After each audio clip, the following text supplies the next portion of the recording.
want to get every listing appointment you go on? No. Let me restate the question.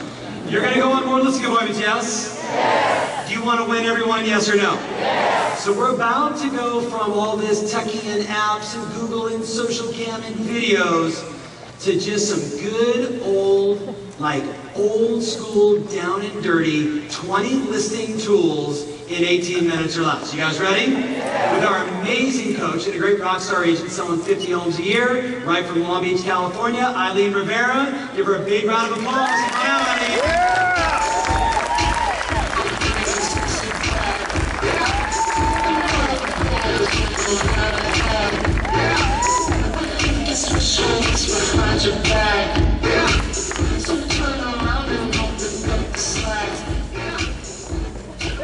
Right up here.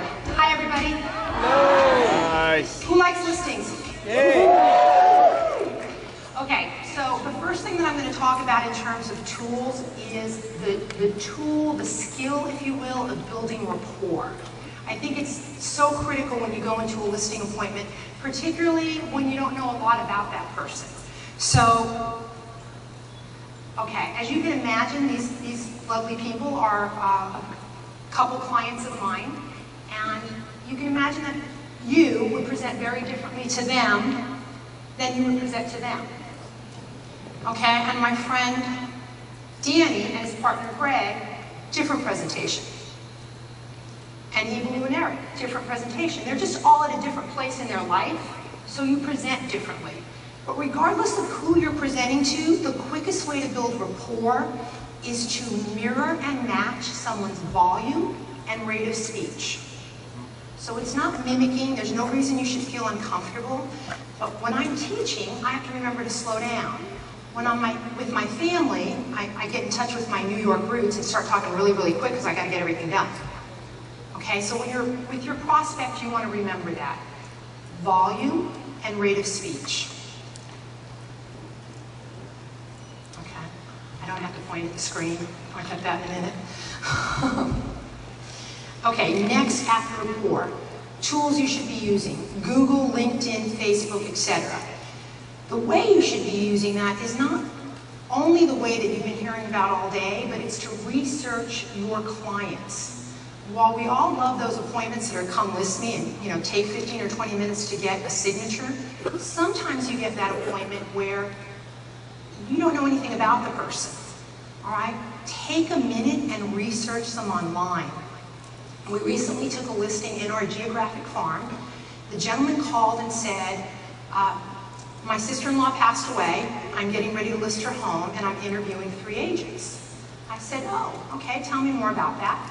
Well, the first agent he was interviewing was a referral from the family attorney. The second agent he was interviewing was from a family friend. The reason he was interviewing me was because every time he came into town, he found one of my postcards at the property. And I thought, okay, what are the chances? These people are walking in with rapport. They're walking in with a recommendation. But I also think those are the ones that are the most fun.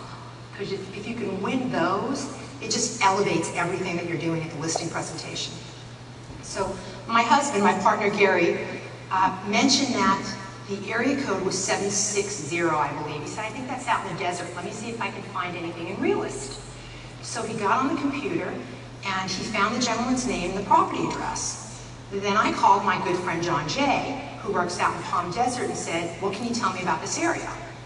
So John gave me the whole scoop, because I like playing detective. You want to do that before you go to a listing appointment. So he gave me the scoop. Turns out this guy lived in a huge property down the block from where Gerald Ford used to live. Then we found him on Google and LinkedIn and a couple of other places. And let me see if I can get this right. This gentleman had a BS, an MA, an MS, and 2 PhDs. And 3 awards from NASA. I was getting a little nervous. I didn't make it through junior college, by the way. But now, the more info I had, I'm thinking, all right, this isn't going to be a warm and fuzzy kind of listing appointment. This is going to be an analytic, and that's how I prepared. So that's it on that. Just research on Google, research on LinkedIn, research on Facebook, all those places. before you go into a listing appointment. And with so many of us using Facebook, it's really neat when you put somebody's name in, and you didn't know who they were, that's why you're checking, but it turns out you have 4 friends in common. So I'm sure I don't need to tell you, at that point you call some of those friends and make sure that they put in a good word for you.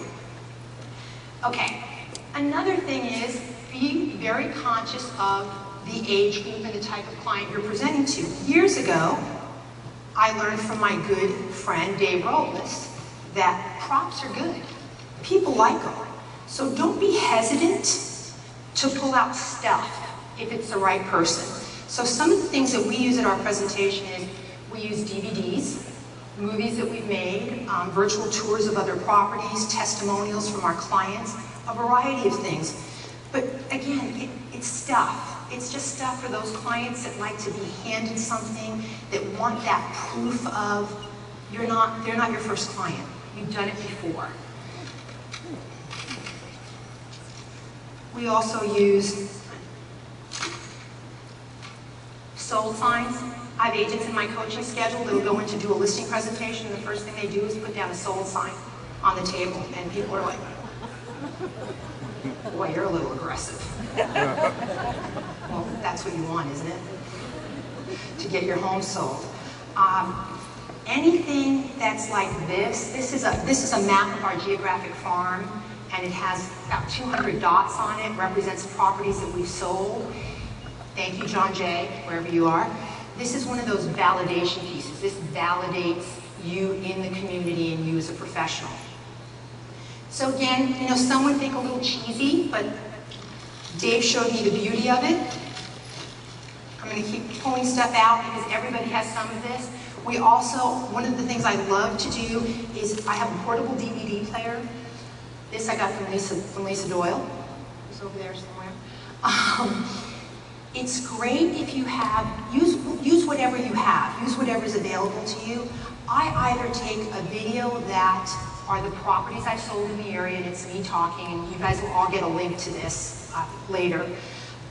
Or I use a client testimonial, but I actually put it in front of them, and I love the remote, instead of going over there and pushing the button, and I click the remote, and the video starts, and I set it up first, and I tell them, while you're looking at this, I'd like to walk through your home and have that first impression by myself. And sometimes clients hesitate, and all you have to do is tell them, oh no, we're going to spend lots of time going through it together. I want to know everything you've done and all the improvements you've made. I just want you to have a minute to watch this, and so that I can walk through the way a buyer would walk through if we were putting the house on the market today. Okay, so map, sold sign, DVD player.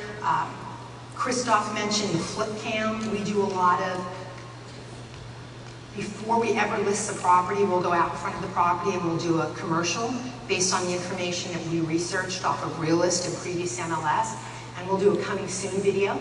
We'll also have a link to that on the sheet. And then we go in and we play it at the listing presentation. And that is one of the best assumptive close tools there are.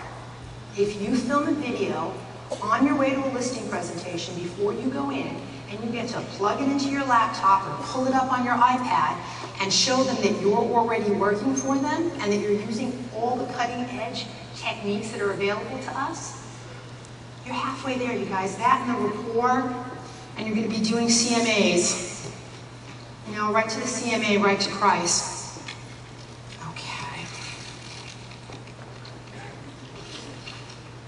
Number 6, I'm trying to hurry. Where's my time?